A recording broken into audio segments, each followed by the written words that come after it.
কিভাবে মার্কেট প্লেসে পোস্ট করতে হয়। প্রথমে মেসেঞ্জার গ্রুপে যাবেন,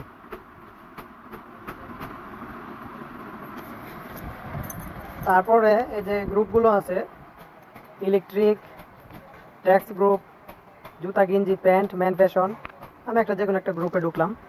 তো গ্রুপে ঢোকার পরে এখান থেকে ছবিগুলো ডাউনলোড করবেন।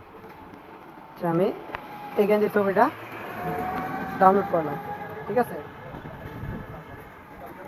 ডাউনলোড করার পরে এটা ডাউনলোড হয়ে গেছে। তারপরে এই লেখাটা এখান থেকে ক্লিক করে ধরে রাখবেন, কপি হবে। কপি কপি করে তারপর চলে যেতে হবে নিজের ফেসবুকে। ফেসবুকে যাওয়ার পরে উপরে দেখেন এখানে ভিডিও, এখানে ফ্রেন্ড, তারপর আছে মার্কেট প্লেস।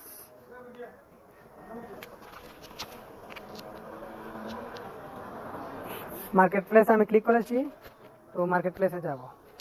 মার্কেট প্লেসে যাওয়ার পরে এখানে উপরে বাম পাশে সেল আছে, সেলে ক্লিক করেছি। তারপর দেখেন আইটেম আসছে, আইটেমে ক্লিক করেছি। এখানে আইটেমের ছবি দেওয়ার জন্য একটি ফর্ম আসছে, আমি এখানে আইটেমের একটি ছবি অ্যাড করে দেবো। আমি ওই যে ডাউনলোড করেছিলাম ছবিটা এটা অ্যাড করবো। এটা অ্যাড করার পরে নেক্সট, এটাতে আচ্ছা আমি ইচ্ছা করলে 4টা 5টা ছবিও দিতে পারি অ্যাড ফটোতে গিয়ে। এখানে গেঞ্জি ছবি একটাই, তাই একটা দিলাম। এখানে যে দেখুন 2 3 4 10টা পর্যন্ত সিলেক্ট করা যায়। আচ্ছা তারপরে নেক্সট, তারপর এখানে টাইটেল, মানে আপনি কি বিক্রি করবেন। আমি আপাতত বোঝানোর জন্য লিখে দিয়েছিলাম যে গেঞ্জি। আপনারা আরও সুন্দর করে টাইটেলটাকে সাজিয়ে লিখতে হবে, গেঞ্জিটা কীরকম কীরকম চলে মার্কেটে বা এটার গুণাগুণ লিখে দিতে হবে। তারপর হচ্ছে প্রাইস, প্রাইস দিবেন না, প্রাইস না দিয়ে এমনিতে একটা সংখ্যা বসায় দিবেন 5 3 1 যত পারা যায়। এখানে ক্যাটাগরি চলে আসছে অটোমেটিক, তো অটোমেটিক চলে না আসলে আপনারা এখান থেকে ও ম্যান ক্লোথিংটা দিয়ে দিবেন। এটা ম্যান ক্লোথিং, তো আমারটা অটোমেটিক চলে আসছে। কি এই আচ্ছা টি শার্ট চলে আসছে, তো অটোমেটিক চলে আসলে তো আসছেই ভালো।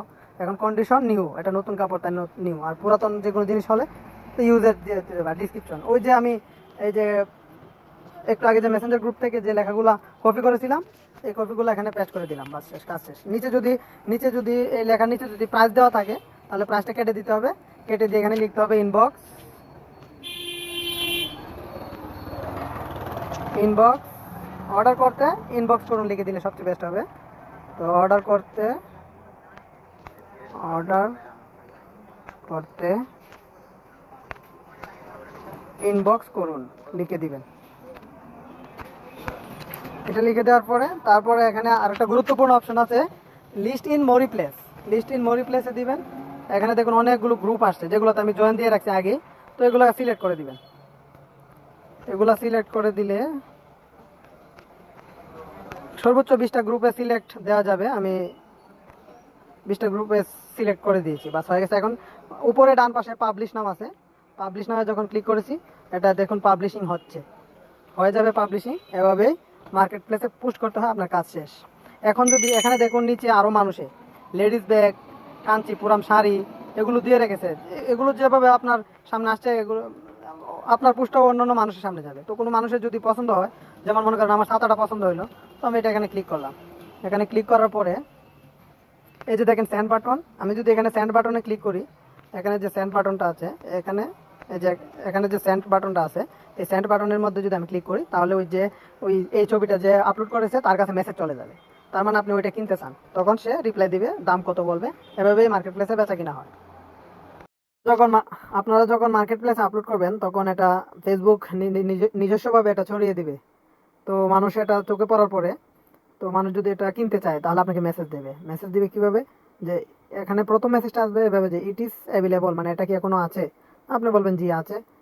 তারপর যদি তারা প্রাইস কত জিজ্ঞাসা করে, বলবে প্রাইস কত, অথবা সংক্ষেপে পিপি লিখে দিবে। তো আপনি তখন আমার মেসেঞ্জার গ্রুপে যাবেন। যেমন এখানে এই গ্রুপটাতে ছাতা আছে, রেনকোট আছে। যেমন আপনি মার্কেট প্লেসে রেনকোটটা দিয়েছিলেন, এটার দাম আছে এখানে অ্যাডমিন প্রাইস 220 টাকা। তো আপনি এটার থেকে 200 টাকা লাভ করতে পারবেন, 400 টাকা বলতে পারবেন, কারণ এটা এই রেনকোটটা চাহিদা আছে ভালো। তো আপনি 500 টাকা দাম চাইলেন, তো কথাবার্তা বলার পরে 100 টাকা কমিয়ে 400 টাকা বিক্রি করলেন, আপনার 180 টাকা লাভ হবে। এভাবে সবগুলো পণ্যতে, যেমন এই ছাতাটার দাম অ্যাডমিন প্রাইস দেওয়া আছে কত 550, আপনি এটাকে 700 টাকা বিক্রি করলেন, তাহলে 550-এর বাকি যে টাকা ওইটা আপনার লাভ হবে। এভাবে বিক্রি করতে হবে।